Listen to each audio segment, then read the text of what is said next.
Hey guys, welcome back to Untitled. I'm Jenny Sharp with National Title Group. And speaking of National Title Group, my guest today is the president and CEO, my boss. Your partner. Okay, my partner, president and CEO of National Title Group, Lathram Pou, the first and last of his name.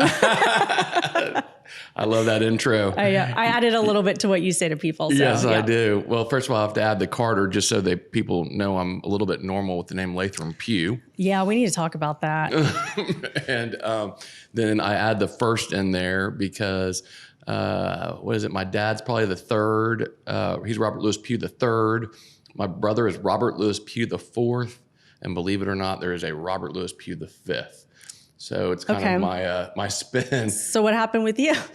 You know, I wasn't the first. I probably look more like my dad, but I just wasn't the first one to come out. Yeah, it's all right. You frankly, get the unique name. Yeah, and my brother, he carries it really well, and so does my nephew. Okay, so. Well deserved then. Yeah, is exactly. What I'm saying. Exactly. Yeah. So.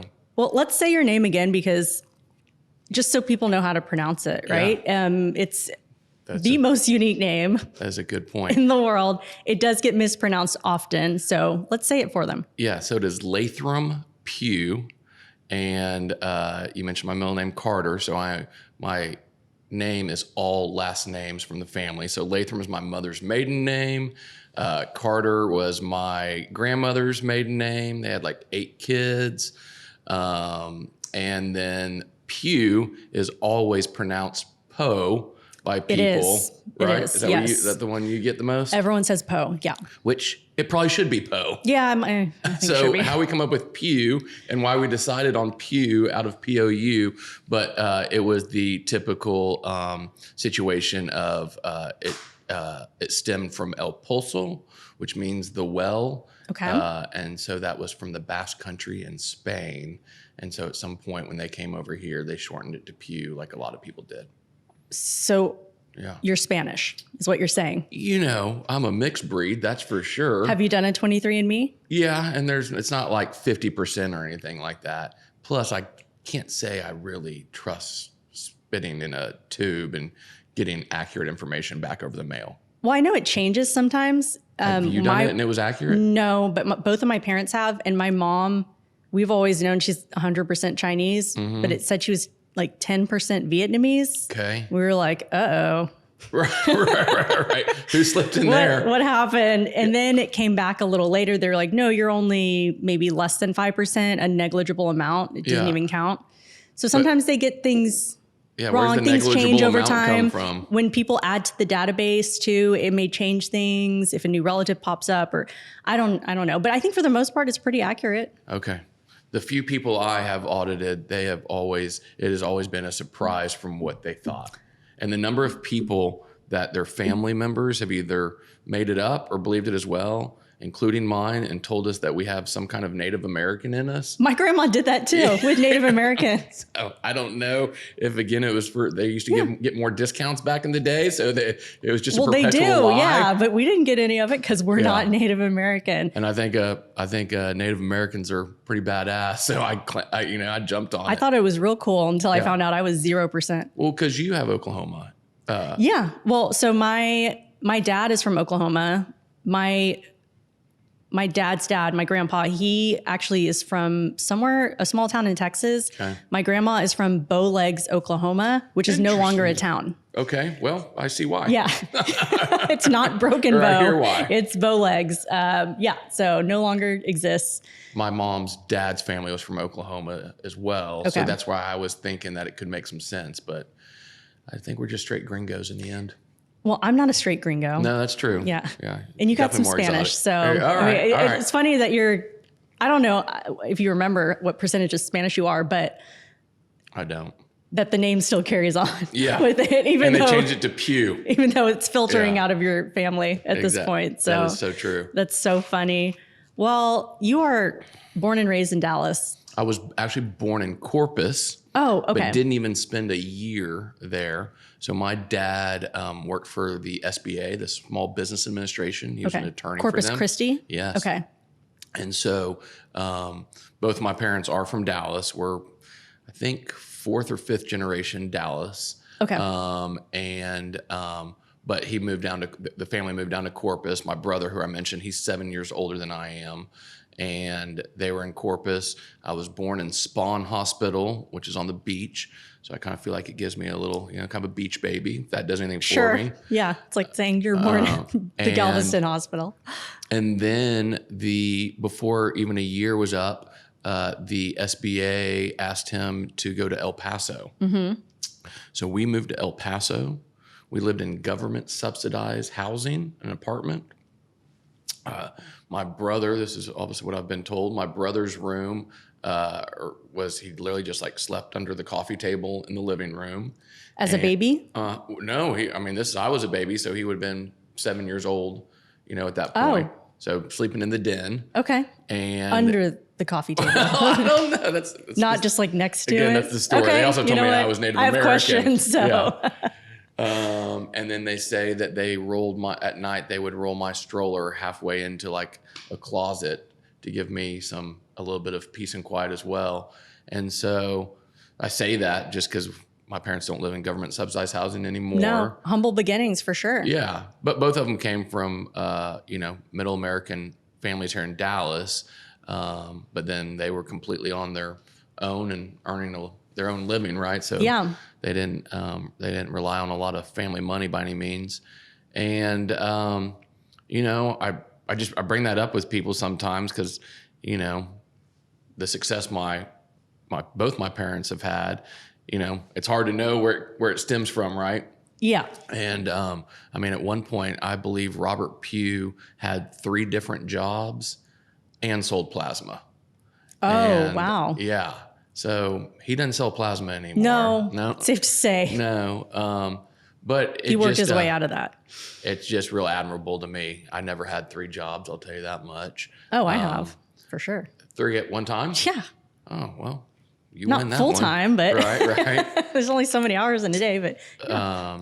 But it just shows how much he was willing to work and hustle to make a future for the family or whatever. So well, he did good. Yeah, and hence why we're all proud of him. Yeah, right now he helped create both of our livelihoods to some degree. Yes, he started the title company, which you are running today, which I think is a great story because it's a family-owned business. It is, and we hire a lot of family. Yes, it is people's family, not mine, not yet. No, not yet. Yeah. Not yet. We'll see if Joe wants to change careers.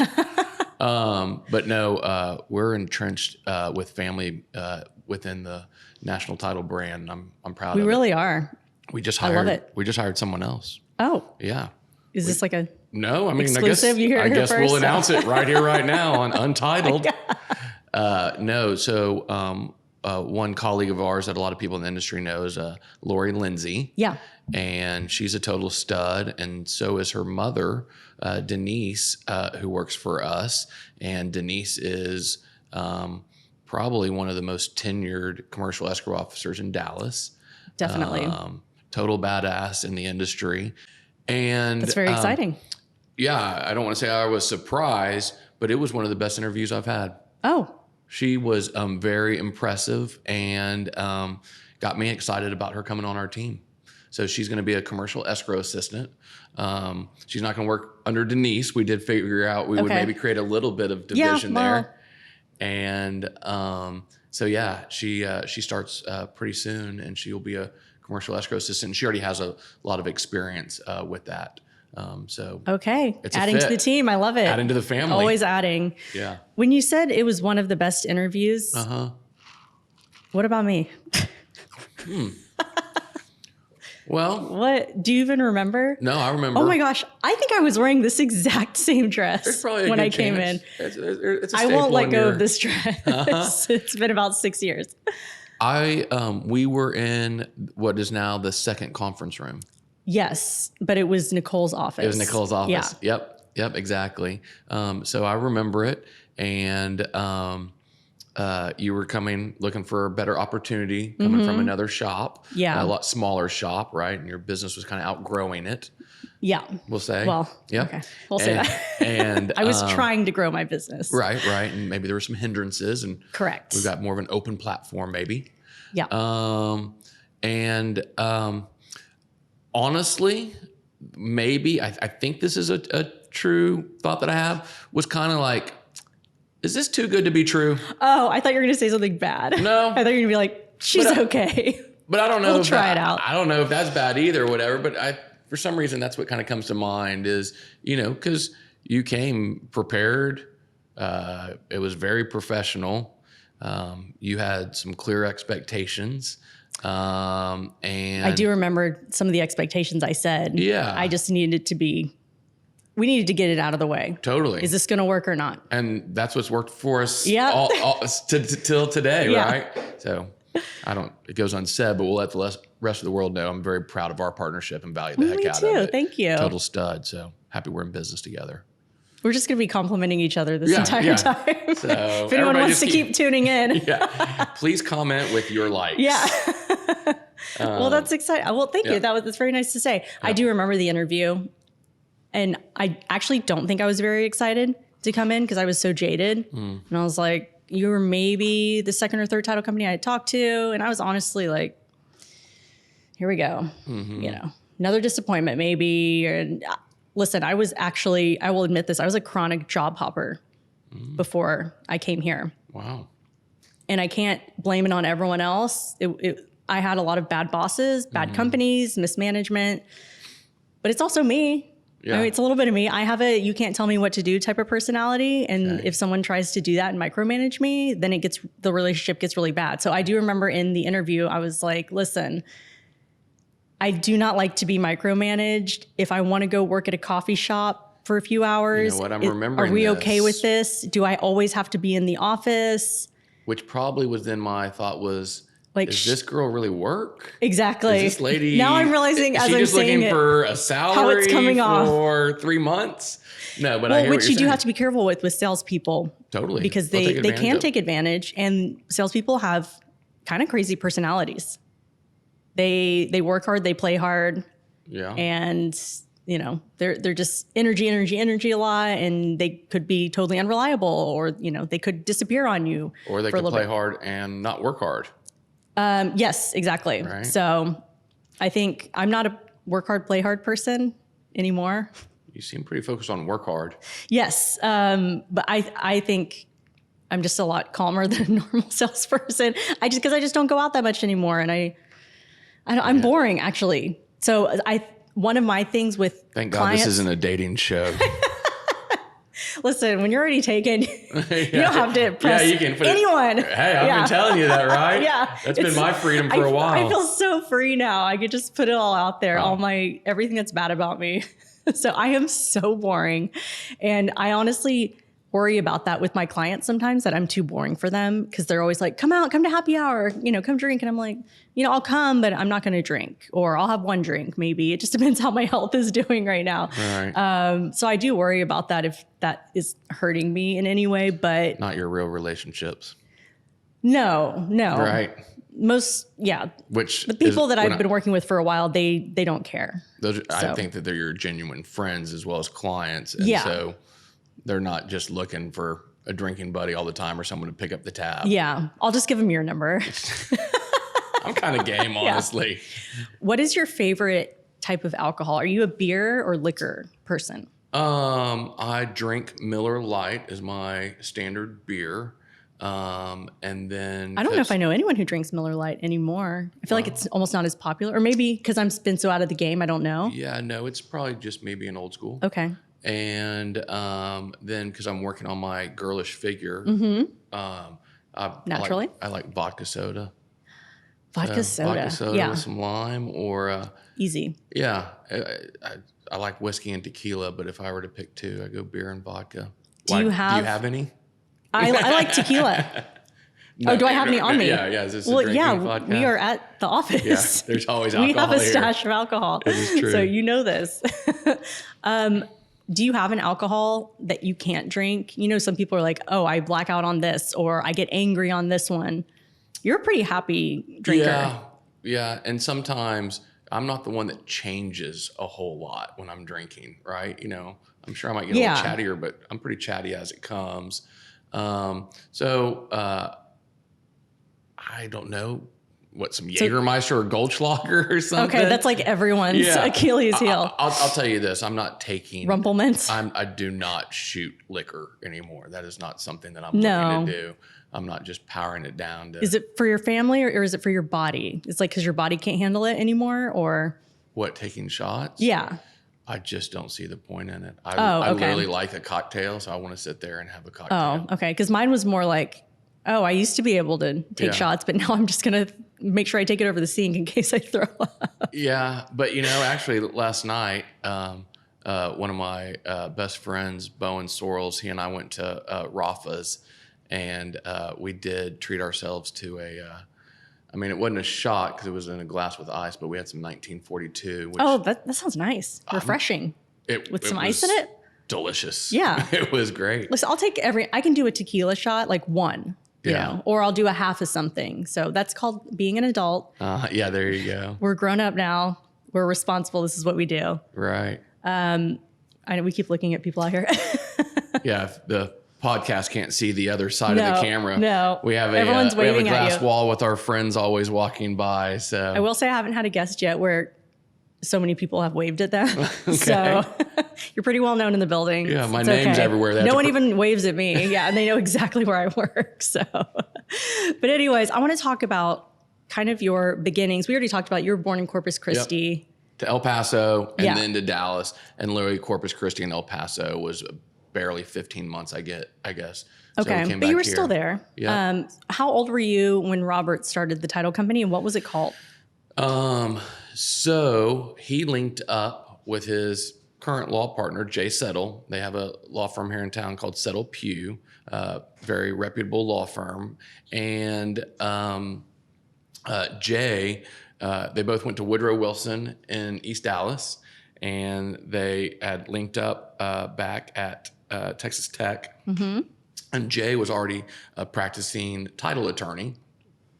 They talked about starting the law firm and stuff. Robert did some SBA work, as I mentioned. And then they hooked up, and everyone came back to Dallas, and they started, I'd say it's called Lathram Pou, but way back then it had a third partner. It used to be called Lathram Pou and Melton. Okay. So that changed long time ago to Lathram Pou. And they started the title company at the exact same time. So I am 46 years old, if I'm remembering correctly. And the title company is 46 years old. Okay. And so they have run parallel companies this whole time. What year was that? 1977. Wow. Yeah. And it actually started, the building across 75 from where we are right now, used to be called the Amberton building. Mm-hmm. Had like a fountain in the middle, I'll never forget, and then they came across to this building. So they crossed over to the west side, and pretty much my whole life, they were on the 8th and 9th floor of this building, or 9th and 10th floor. Yeah. Something like that. So that was one of my first jobs too, was filing for the law firm. And so started at the bottom. Yeah, for sure. I've always started at the bottom. That's for sure. I've also been a busboy at many places. Yeah. So, and they had a title office in the lobby where my office is now again. So we moved back into our roots. Yeah. Super crazy. I didn't know that. Yeah. And they also, I think they had as many as maybe 5 or 6 offices at one point. When you were working that residential market back in the day, there was just so much less technology that you had to geographically, physically be there. Okay. Right. Yeah. They had a really strong office in Carrollton run by a lady named Sarah Johns. Her grandson is a real estate agent and investor, Alec Johns. Okay. So he's still in the marketplace. And her granddaughter worked for us for a time, but I think she moved either to California or Arizona. And they had office in Garland. They had one in Preston Center. They had this one here. I probably can't remember them all. More than we have now. I think so at one point. And then they were I don't know. They didn't ever maybe clearly tell me this model, but I kind of feel like it's our model now, but just giving people a foundation to build what they want out of the company. Yeah. And so these offices really were all strong offices that were typically run by a strong woman. And run pretty independently. Yeah. Yeah. There's not a whole lot of oversight there.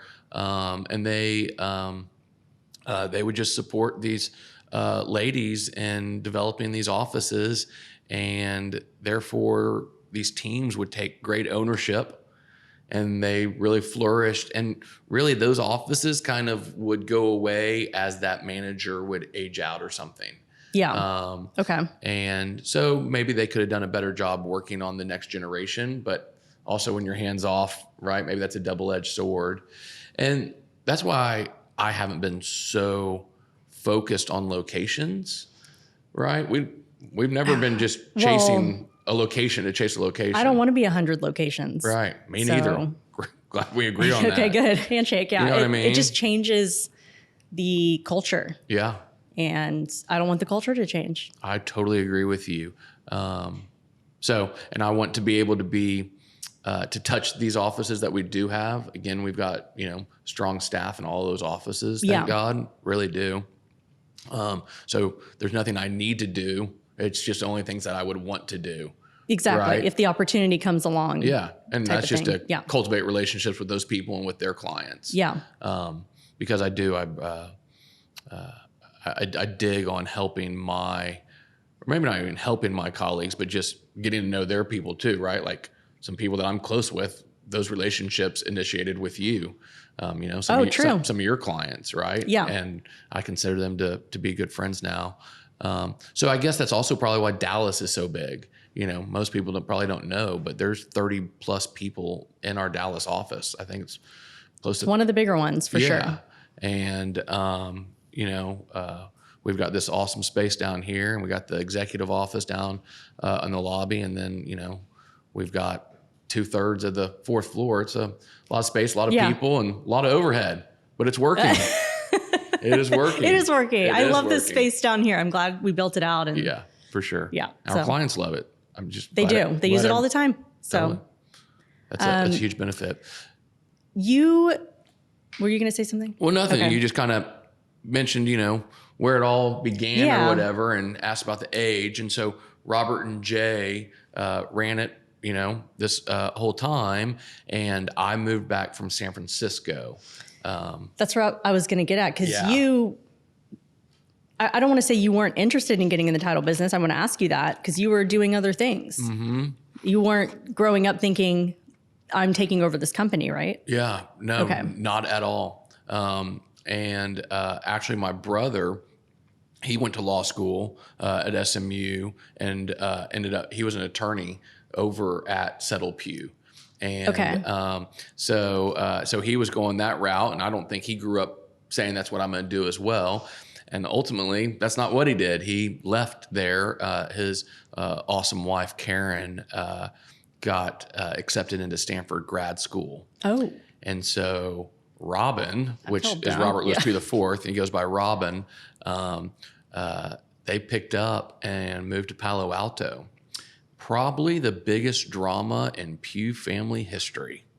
Why? Because he left the firm? He left the firm. Okay. And again, not because he left the state. No. We probably didn't like that he was going further away, but it wasn't like it was. It was because he left the firm. Yeah, and it wasn't again that he was going to be the Pou of Lathram Pou, right? Because there's a whole level of partners. Way ahead. It wasn't discussed. Of him. He did great work. He always does in his fields. But it was just, hey, you already have a career. You're going to get up and leave your career to go to school. You know what I mean? Yeah. So you're earning here. Y'all are going to go to school in hopes that it turns into something else. Yeah. And, when I say it was Pou family drama, it was really my grandmother. Okay.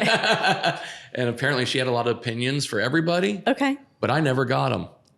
Were you the favorite? I mean, I don't think I was the favorite, but I mean, she was. She just didn't expect as much out of you?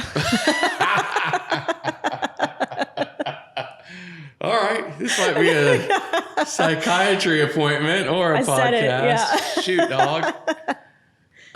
We'll say you were the favorite. Yeah, I don't know. I mean, even my dad brought that up. He said, because, we were talking about maybe an older parent of one of my buddies getting a little crotchety and snippety in his old age. And yeah. My dad told us literally this weekend. It's going to happen to all of us. He goes, yeah, I had to go into Mimi one day and say, hey, you're here. You want everyone to come over and visit and be with you, right? That's your favorite part of your life right now. But they're coming over here and you're telling them they need to cut their hair or lose some weight or get a better job. They're not going to come over anymore, Mimi. So, that's called being in an Asian family. Is that, yes. Is that typical? Yeah. That was the only member of our family tearing us up. But again, I didn't get it. Yeah. So I guess I was just saying, Robin was working on the law firm. They moved to Palo Alto. He actually got into the software business, sold a company to Gaylord Entertainment. So that was a big deal for him. And you were working in advertising. And I was in advertising. And again, I was 7 years behind. So I'm finishing school. I started at the University of Arkansas and I finished at St. Edward's. St. Edward's at a private school in South Austin. And I got an internship with GSD&M. It's one of the biggest in the world. Yeah. Well, hold on. I'm. Yeah, that's right. GSD&M, because I also work for a company called GMO. So GSD&M, and they have this awesome office down there called Idea City, and they work with Southwest Airlines and Walmart, SeaWorld. They're the ones who did the cross advertising with the Shamu plane.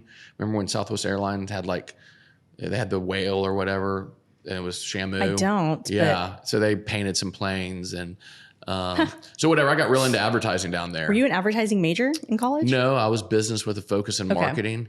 It was really interesting. During my internships, St. Edward's just has these incredible community connections, business connections and stuff. And I was in an internship at GSD&M getting paid right next to interns doing the same work that went to the University of Texas that were unpaid. Oh. Yeah. Okay. So hence I did 2 internships there.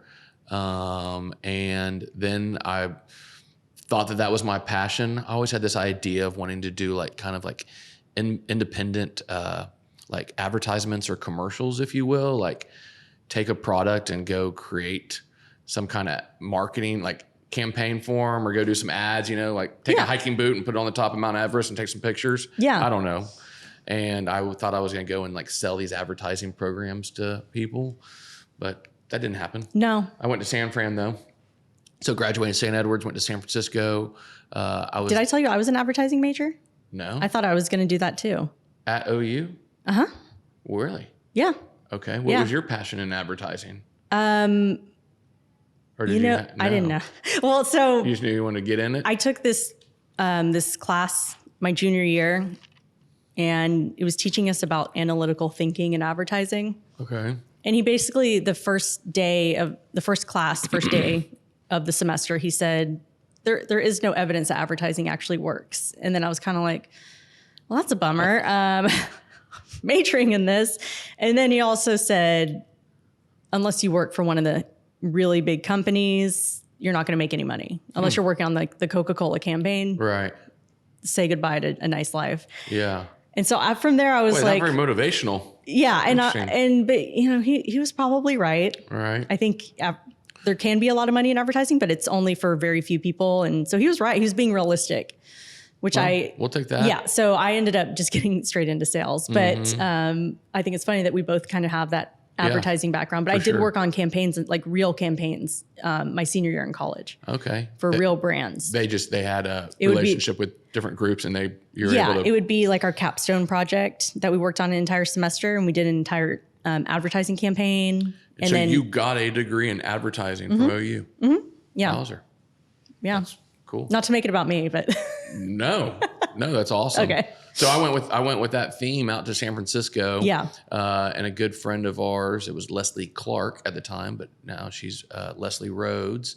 I got a job with her advertising agency. Yeah. What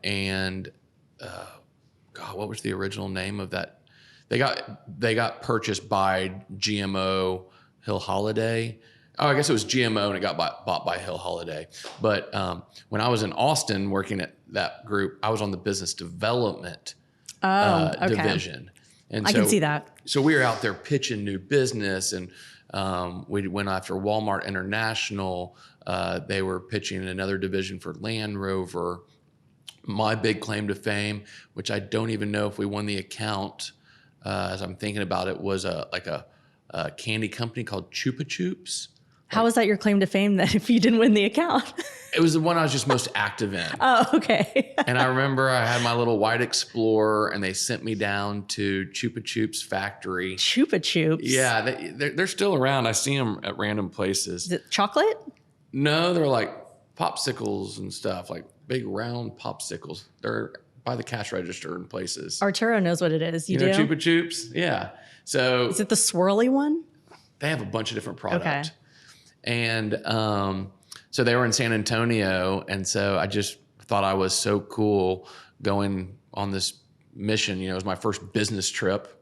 And yeah. I get my... Felt legit. Yeah, I get my truck and drive down to San Antonio, and my job was just to buy up all kinds of different Chupa Chups so we could bring it back and taste them, test them, study the product or whatever. So Mad Men. I love it. I know. Thank you.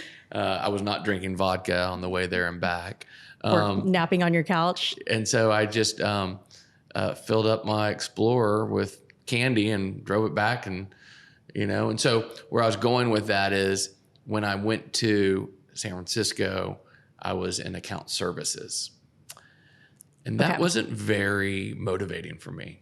Not fun. Yeah. I was able to have a little bit of a more entrepreneurial and interactive relationship in business development, account services. Like I can see that. An assistant in account services, right? With the promise that I'm going to go to biz dev at some point. And pretty much all I did was call my girlfriend over and over and over. What? I don't know. I would call Carmen 20 times a day because I had nothing else to do. And it was kind of the joke at her office. She was in the business too. Okay. She worked for an ad agency. Did she have a better job at the time? She had a lot better job. She was the media buyer for Microsoft. Oh, Carmen. Yeah. Total stud Yeah. in kind of the media buying world. And you were doing nothing all day. I was doing nothing. Yeah. I couldn't even tell you who my clients were. It's so crazy. Yeah. What did they even have you there? They're just paying you just to show up. Yeah. You know, I was definitely some entertainment around the office, you know. Yeah. And, it was San Francisco, and this is still in the middle of the whole .com era. So, I mean, there was a bar cart that came around every single day at 4:00. Yeah. To everybody's desk. Didn't matter who you were. So you just grabbed whatever alcohol you wanted. And, you know, they had the whole ping pong and pool tables, right? Just that whole San Fran advertising.com vibe. Yeah. That's the fun part. It was kind of cool to be in the mix of all that. But also Microsoft was like putting out like Windows XP and whatever, some other big launches or whatever. It's just an exciting time to be working for them. Yeah. She was spending as much, you mentioned Coca-Cola. Uh-huh. She was spending as much money or more at that time than Coca-Cola. So wow. Microsoft and Coca-Cola were the two big ad spenders at the time. Yeah. And they, I mean, not to be too inappropriate, but they called them media whores because just the industry. She was in the mix too.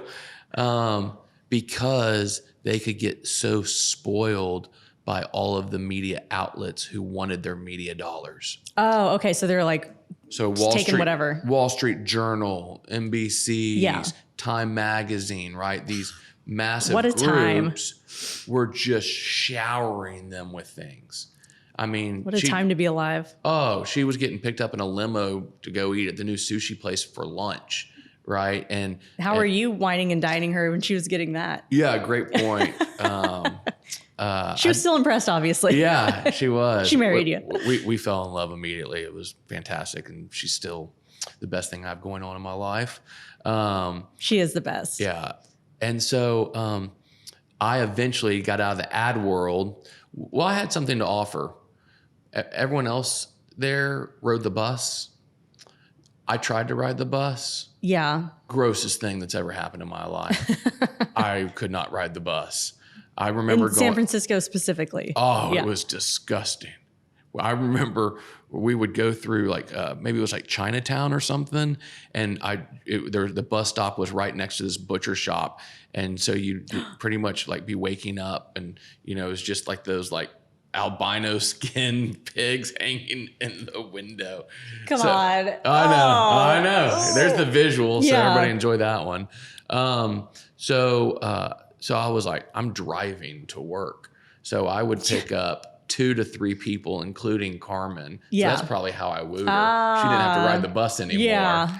But she would always... Knight in shining armor. Yeah. So I'd pick everybody up, and I paid for parking, which wasn't cheap, but it was well worth it. There you go. And then... you always say your strong suit is creative resolution. It is. That's where it started. That was called wallet slapping the problem. Yeah. Well, it was... You found a way around it. You're like, I'm still going to impress her. I did. Yeah. And but I left there. I went and worked for a company called Outdoor Services. So you talk about advertising not working, which I don't know if you believe that, but I think it works. But, you always see like the billboards that say... I don't think it always does, but I think it does work. Right. And you look at a billboard and it says, we just got you or whatever, advertising just worked or whatever. Yeah. So Outdoor Services was a network of offices because outdoor advertising is so specific to each city marketplace. Yes, yeah. So you had to be able to be like, oh, we want billboards here. We're going to do taxi advertising in here, et cetera. So I was kind of part of this consulting group.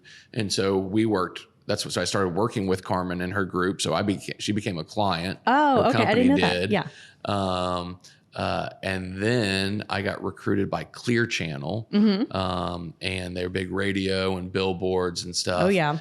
And myself and one other person, we were in charge of taxi top advertising in San Francisco. So it was... The 90s. Oh, isn't that hilarious? Yeah. And I went out there in 99, end of 99, and was there in 2000. So again, I was still in the middle of the .com craze. For sure. And then stayed through the .com bust. And I kind of say I liked it better after the .com bust because the city kind of cleared out a little bit. Was that a reason for you leaving advertising? No. I still had a job. So again, I was working for Clear Channel. I was, I could sell the billboards, but also I was in charge of the taxi advertising.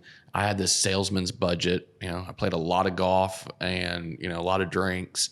Yeah. And, but I always say that Carmen and I barely made, 6 figures combined, but in San Francisco, we live like kings and queens just because she had all these vendors calling on her. I had this marketing budget. Yeah. Our company would do trade with, like the ski resorts. And so we'd give them billboards or taxis, and we just had these piles of lift tickets, which were probably $65, $75 back then. Yeah. Which was a ton for a day of skiing. And so we had a great time. We had tickets to every single concert. We had more tickets than we knew what to do with. And then on the weekends, though, we left probably 3 out of 4 weekends and went different places. And it may sound cliche or whatever, but we would get in. I would have the car packed. She's always worked a lot more than me. And I would go and I'd pick her up from her downtown job. And we would just get on the road. And a few of those times she would get out my old school Mapsco that I'd been given as a college, for a high school graduation gift. The Westerbergs gave them to us. Yeah. And you didn't have a Garmin yet? No Garmin yet. And so we'd pull out this hard Mapsco and start looking around and be like, where do you want to go? Just point on a map. Where are we going today? Yeah. And we found one of our most favorite places is called Whiskey Lake up in near the Redding, California area. And they had boat rentals up there, and we'd camp by the river and fish for trout. And so we spent a lot of time camping and fishing and boating and hanging out. Her brother lived in Sacramento, so we could kind of get out of the city and get to like suburbia and relax for a little bit, and the good old days. Yeah. But we were just knew we weren't going to just make our lives in San Fran. And so I started looking at I was looking at advertising options in Austin. Yeah. And then I was looking at some options here, as well as I started the conversation with Robert and Jay about the title company. Okay. Yeah. So you were open to it. You were thinking about it. Yeah, Yeah. I saw it as an opportunity, and I was coming back, and I said, I remember calling my dad and be like, I'm going to go to SMU and go get my law degree and do all that. And he was like, Lathram, I'm a high price plumber. And I was like, well, what do you mean? He goes, think about it. I'm hourly. He said, we got plenty of attorneys. You go focus on the business side of things. And oh, interesting. Thank God I listened to him.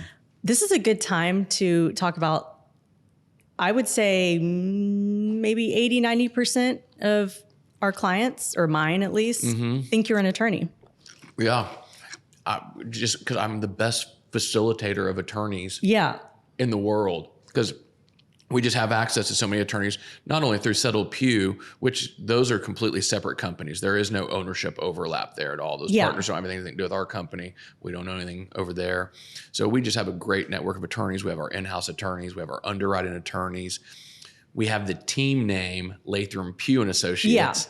And that looks like a law firm. And we were a fee attorney office. And so I think people just naturally believed that. But we don't have to go off on a tangent on that. But I do want to hear the rest of the story about. It's amazing though. Sometimes when people are calling with questions, they don't need legal advice. They just need a brainstorming partner though sometimes.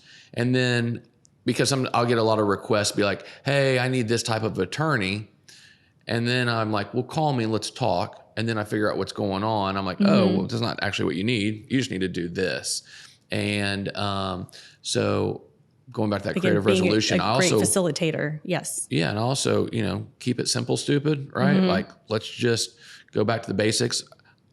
I'm all about asking questions of our team or of clients, right? So I can get down to the core. And I just I feel like that inquisitiveness, if that is a word, sounds like one, really helps me with my resolution, is just kind of digging in. And people also sometimes hear their own answers to the question and they're like, oh, never mind. Thanks, Lathram. And we're done. It's my biggest fault. You know what I mean? When I finally say something out loud, I'm like, I know the answer now. There you go. Yeah. When you finally ask for help. And that's what's impressive on your end. Not that we have to start bragging about you again, but I love that your clients come to you so much. And you're always trying to gain more knowledge so you can actually be a resource, right? You're not like, hey, Lathram, go fix this. You're like, Lathram, how do we fix this? Yeah. So I just don't think that that's the situation all the time with salespeople in title.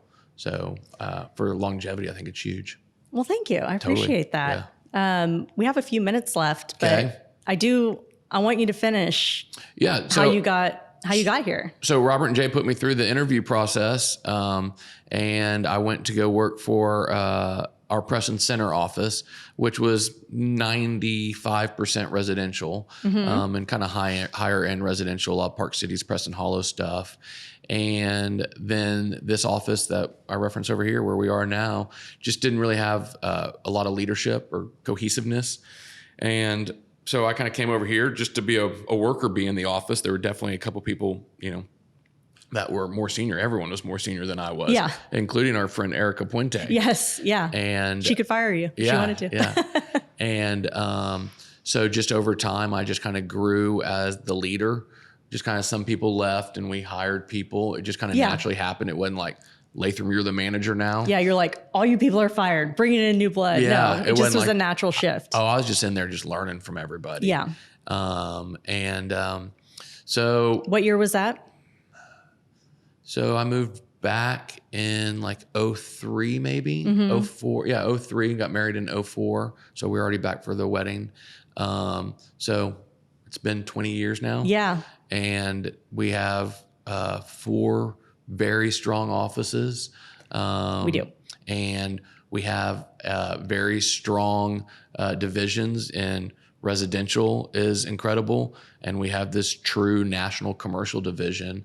And I think that really helps, that diversification of our company, I think is we're really well helps balanced. Well balanced, helped with consistency. Yeah. I was just recognizing that Francesca, one of the escrow assistants on the commercial team, helping out Chris and Clarissa, who do residential and commercial. Yeah. But she sits in close proximity to them. can pick up on the fact that they need some help with something. No one's asked her to help. I don't even think they were asking her to help. She's just jumping in the game. And I think that really speaks to the culture here. Oh, so it's not every man for himself or incredible. Herself, right? It's a lot of herself. This is a female-driven business. Yeah. There's no two ways about it. No, absolutely. And I gotta say, I love that too. Yeah. So I'm not used to that coming in from other industries and other companies. It's always been male-led, and I'm not saying that's always been a problem, but I really enjoy the female camaraderie here. Yeah. So, and that you're so great about it too. And our executive team is 4 women, 2 men. Yeah. So we're outvoted. Yeah, good. Yeah, yeah you are. I want to end this and just ask you one question. Yeah. What do you love about Dallas? What is your favorite thing about living in Dallas? Oh my gosh. And it doesn't even have to be real estate related. Yeah, no, not at all. I mean, we are in the epicenter of the world, I believe, being in Dallas, Texas. Yeah. And now more than ever. Yeah, now more than ever. I love all the neighborhoods. You know, we named our conference rooms after different neighborhoods, which I think is cool. I love the sense of community. So I think there's the fact that we have the melting pot mixed with the Southern hospitality.